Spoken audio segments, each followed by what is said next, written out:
یعنی مادر عیسی علیه السلام طبقی که در نصوص کتاب مسیحیان میایه، میگه که در 12 سالگی ازدواج میکنه. با کی ازدواج میکنه؟ با یوسف نجار. یوسف نجار چند ساله؟ 90 سال. 90 ساله است.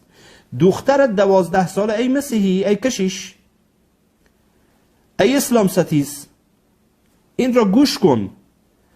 مریم علیه السلام سنش 12 سالیه، با مرد ازدواج میکنه، به تعبیر شماها با یوسف نجاری که 90 سال سن داره. بیا که برایت بگم، این بر اساس موسوعه کاتولیکی است. کتابی است به نام العذراء مریم، حیاتها، رموزها و القابها، فضائلها و تکریمها الی آخر، که از یکی از کشیش‌ها یا که یکی از اسقف‌های بزرگ است که نامش هست غریغوریوس، اگر اشتباه نخوانده باشم معذرت میخوام اگر اشتباه خواندم اسمش را.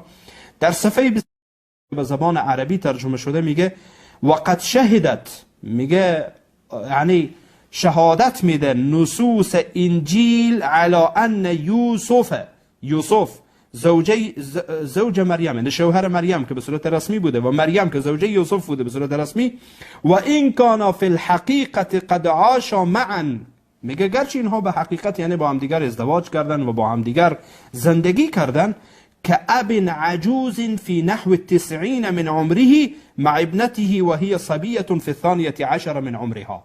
میگه در حقیقت درسته که اینها با هم زندگی کردن، اما زندگی اینها مانند زندگی یک پدر بزرگ با نوه‌اش است به اصطلاح، یعنی اینطور دیگه با دختر خوردش هست، با دختر خوردش که اون پیرمرد 90 سال سن داره و این دختر 12 سال سن داره.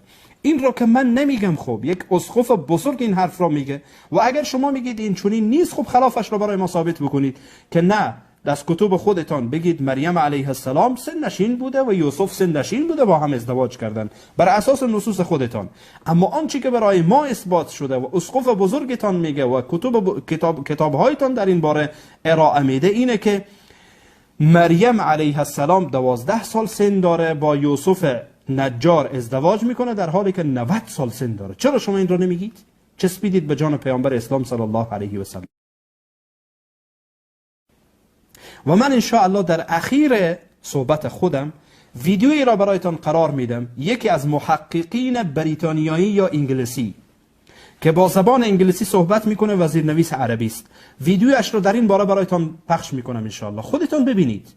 خصوصا آنهایی که حرف ما را قبول نمیکنن در این موارد، حرف ما را نمیپذیرن، قبول نمیکنن، فقط یک محقق، یک دانشمند بریتانیایی یا آمریکایی یا کجایی باشه برایشان خلاصه دیگه، وحی منزل من الله به اصطلاح برای اونها پخش میکنی و برای عموم مسلمان ها که Interestingly, Christian tradition recalls a similar marriage between, can you guess, the much older Joseph to the young Virgin Mary. And this is even more extreme. The Catholic Encyclopedia says of Joseph, a year after his wife's death, as the priests announced through Judea that they wished to find in the tribe of Judea a respectable man to espouse Mary, then 12 to 14 years of age, Joseph, who was at that time 90 years old, went up to Jerusalem among the candidates. That's the Catholic Encyclopedia in New Advent website, 1995. So she may have been as young as 12 and he may have been as old as 90. Christians cannot possibly use the Prophet's marriage to condemn Islam, for if they do so, they would have to condemn Joseph, Saint Joseph, the husband of the Virgin Mary, and I can't imagine they would ever do that. But interestingly, marriage in Islam is not simply about sex. It's a spiritual agreement based, as the Quran puts it, on love and mercy. In Surah, He, God, created spouses from among yourselves for you to live with in tranquility. He ordained love and kindness between you. So this is what God has ordained for marriage. Ratifying a marriage contract does not necessitate sex. There is no evidence whatsoever that the Prophet had sex with Aisha before puberty. And that's a crucial point. And just to emphasize that point, just to quote a couple of Western sources talking about the age of consent and marriage in the West, quoting from a textbook, Adolescence, Sexuality and the Criminal Law, a Multidisciplinary Perspective. It's the handbook discussing the regulation of adolescent sexual behaviour and provides lots of useful historical information. It's mainly written for the legal profession, for those interested in issues of criminality and the sexuality of children and adolescents. And it says on page 25, age of consent throughout history has usually coincided with the age of puberty, although at some times it has been as early as 7. Early on, age of consent was a familial or tribal matter and only became a legal one in the Greco-Roman period. The Roman tradition served as the base for Christian Europe as well as the Christian Church itself, which generally, essentially based upon biological development at 12 or even 14, but continued to set the absolute minimum at 7 years old. And then another quote here, traditionally across the globe, the age of consent for sexual union was a matter for families to decide, or a tribal custom.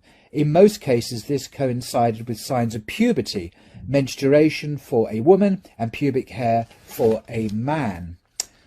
And then coming particularly to the United States, which really surprised me, in the 19th century, the usual age of consent in the United States was, believe it or not, 10 years. In the state of Delaware, until the mid-1960s, it was 7 years.